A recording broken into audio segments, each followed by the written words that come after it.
Salah satu film atau special episode yang sengaja dibuat untuk memenuhi rasa haus fans series Kingdom, sekaligus menjawab pertanyaan siapa sih cewek misterius yang muncul di ending season 2 kemarin. Jadi saran gue, sebelum kalian nonton film ini wajib banget nonton seriesnya dulu. Kalaupun kalian mau langsung loncat nonton film ini juga nggak masalah sih.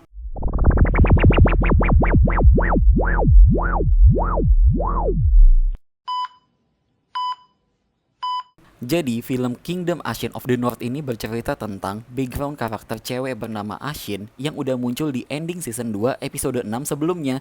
Dimulai dari si Ashin ini masih kecil dengan masa lalu yang kelam, sampai akhirnya dia jadi dewasa. Dan akhirnya kita bisa menyimpulkan nih, apakah si Ashin ini bakalan jadi karakter yang antagonis atau protagonis.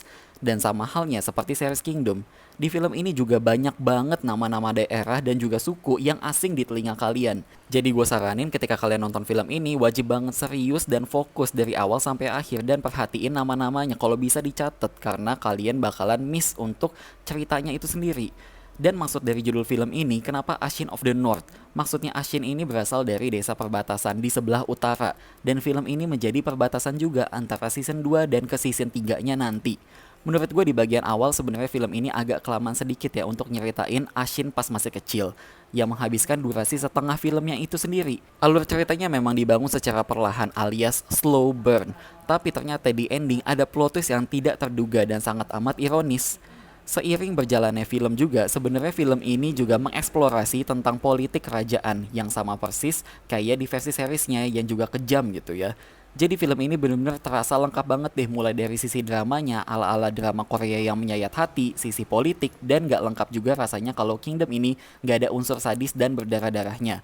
Adegan brutal zombinya nggak perlu ditanya lagi karena memang Kingdom ini udah juara deh kalau ngomongin soal zombie yang brutal. Tapi sayangnya adegan brutal zombie di film ini tuh terasa sebentar banget. Rasanya gue sebagai fans Kingdom kayak kurang terpuaskan aja dengan adegan zombinya yang sebentar banget itu. Kayak oh udah selesai nih gitu. Tapi jujur aja, film ini dengan durasi 1 jam 33 menit ini sebenarnya agak terlalu kebanyakan adegan-adegan slow motionnya yang sebenarnya bisa aja buang-buang waktu gitu ya. Yang sebenarnya film Ashin of the North ini bisa aja kok dijadiin episode 1 untuk di Kingdom season 3. Mungkin karena pandemi season 3-nya jadi ketahan dan akhirnya memberikan rasa haus kepada fansnya aja sih supaya ngeluarin film ini dulu. Kita masuk untuk ke pembahasan untuk spoiler dari film ini. Inti dari segala inti, Ashin ini bisa jadi the next karakter antagonis di series Kingdom. Karakter yang tadinya protagonis berubah jadi antagonis dengan motivasinya sendiri. Emang sih hal ini tuh belum fix banget, tapi kalau kita telaah lagi di ending season 2 episode 6 sebelum Ashin muncul, di adegan itu ada banyak banget zombie-zombie yang dikurung di dalam kotak gitu, seakan Ashin ini kayak semacam ternak zombie kali ya. Dan juga logikanya, karakter antagonis di series Kingdom ini kan udah mati tuh, si ratu yang jahat yang ngeselin itu. Makanya siapa lagi nih yang jadi antagonis selanjutnya selain pangeran bocil yang muncul cacing di badannya? Ya pastilah si Ashin ini juga jadi peran penting gitu kan. Oh iya, di ending film Ashin of the North ini ditutup dengan adegan Ashin ngepanah salah satu kelompok yang suka ngebantai desa-desa. Apakah Ashin ini bakalan join sama mereka? Itu masih jadi pertanyaan juga sih. Gimana kalau menurut kalian? Jadi untuk total skor film kali ini gue kasih nilai 8,6/10. Pada akhirnya semua film itu selera masing-masing kok. Oke, sekian untuk penjelasan review film kali ini dan makasih udah nonton. Bye bye.